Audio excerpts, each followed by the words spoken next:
If you're thinking of buying a property using a buy-to-let mortgage, or if you want to refinance a buy-to-let mortgage, or especially if you're coming to the end of a fixed rate term and you need to decide what to do next, do you stick with your current lender or do you refinance to a new lender, then you need to watch this video.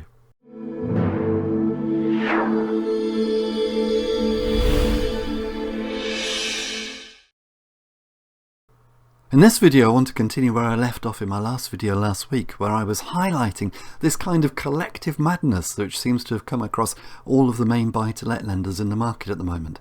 Because some of the interest rates which are being charged or potentially being charged are crazy, and I will get into that in a moment. And if you want to see my last video, this is the thumbnail and you'll find it on my channel, and it's here, this one. And in it I show you all the rates that are currently available with Paragon Bank. But before we go any further, obviously I'm not a mortgage broker, I'm not a financial advisor, none of this is financial advice, and I'm certainly not endorsing any particular lender, and the opposite, I'm not saying don't use a particular lender. If you want to know which mortgage is best for you, you will need to go through a mortgage broker, and if you're not sure where to find a good mortgage broker, more on that later.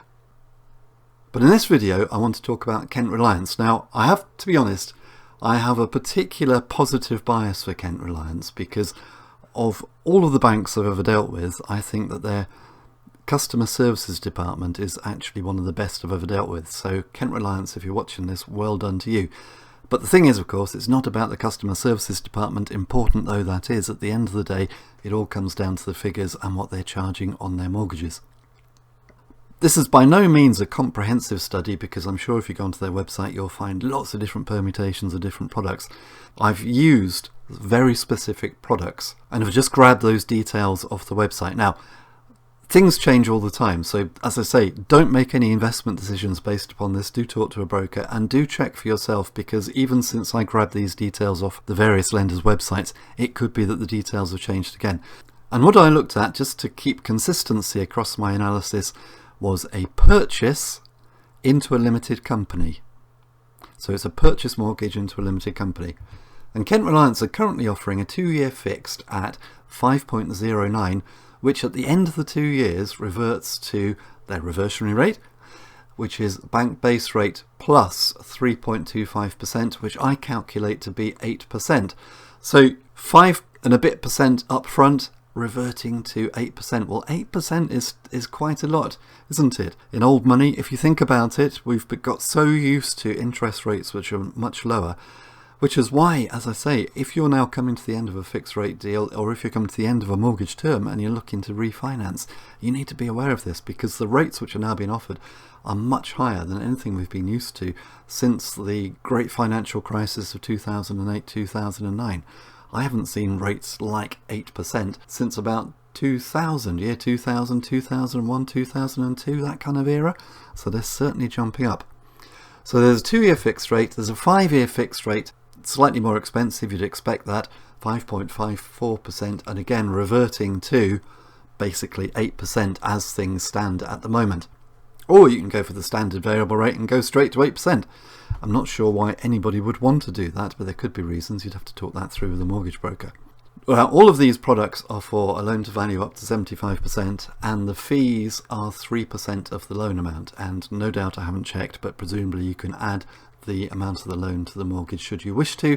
I usually do. I'm not saying you should. Again, you need to talk that through with your mortgage broker, but it means that you don't have to worry about your cash flow up front. Now, on the face of it, a reversionary rate to 8% does look very dramatic. And you might say, Peter, you're coming across as being very dramatic. Well, I am, kind of, because 8% nowadays is a very, very high mortgage. And I just wonder, and I said this last time, but I'm going to keep saying this, I just wonder how many people who currently own a buy-to-let and who are thinking of refinancing, or more crucially have to refinance, particularly if they're coming to the end of a fixed rate, have bought properties with a yield or return which is high enough to actually sustain a mortgage of 8%. Now, I suppose one way of looking at this is that if you were going to take out the 2-year fixed or the 5-year fixed today, when that fixed term rate finishes, hopefully bank base rate is going to be lower. At the time of filming this video, there's a lot of debate as to whether the Bank of England are going to cut rates in 2025 once or twice, or even 5 or 6 times, and at the moment nobody really knows, and you can argue it both ways. My suspicion, and please don't make any investment decisions based on this, but my suspicion is they're going to cut rates more than they were hinting at just before Christmas, but they may not. And so we may have this period where rates are going to be higher for longer, they say, and that may well be the case when we get to the end of the 2-year or the 5-year. Now, I think it's unlikely, and I think 5 years is an awfully long time in the mortgage market. But who knows? Something could happen if inflation came back, then bank base rate could be much higher than it is now. Who knows? We just don't know. My hope and my suspicion is that it won't be, but it could be. And this is what we need to be aware of. We need to be planning for this now, because if in 2 years' time or 5 years' time bank base rate is significantly higher than 4.75%, and then you're being charged 3.25%, that's going to be a lot of money. Of course, one thing we could be thinking about is, well, I'll take out the 2-year and the 5-year, and then I will refinance at the end, and I'll find an equivalent product where the 2-year or the 5-year is actually cheaper than the reversionary rate at that time or the variable rate at that time, and then I'll be okay. But if rates have gone up a lot and the equivalent 2-year or 5-year is much, much higher than it is now, it may not actually be helping. It may be out of the frying pan into the fire. And if you're enjoying this video, then please don't forget to like, follow and subscribe. And please also come over to my website, thepropertyteacher.co.uk, that's thepropertyteacher.co.uk, where you'll find loads of resources, including free special reports, plus my very popular The Successful Property Investors Strategy Workshop and the Successful Property Renovators Workshop. And of course, that all presupposes that you're able to refinance anyway. What if you or your property at that point in time don't actually meet the bank's criteria? What if rates have gone up to the point where perhaps there's some reason why banks are actually trying to restrict lending, and so they're not actually wanting to encourage you to refinance across to them?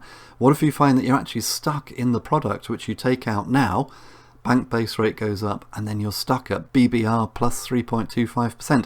Who knows? Anything could happen. Now, I realise I'm being very apocalyptic, and as I say, maybe that's not going to happen. And my suspicion, if you pushed me for an answer, I'd say it's probably not going to be that bad, but we just don't know.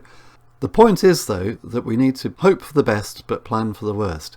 And this really tells me what I always say in my videos, that before you take out any product, before you even buy the property really, you need to be talking to a very, very good mortgage broker just to plan what you're going to do, just to find not just the best product now, but be thinking about what are you going to do in 2 years, what are you going to be doing in 5 years, what is your route to financial security. If you can create security, maybe you can't be totally secure, but maybe you can stack the odds in your favour just by making a plan now with somebody who really understands what they're talking about. So if you have a mortgage broker, please don't do anything without talking to your mortgage broker.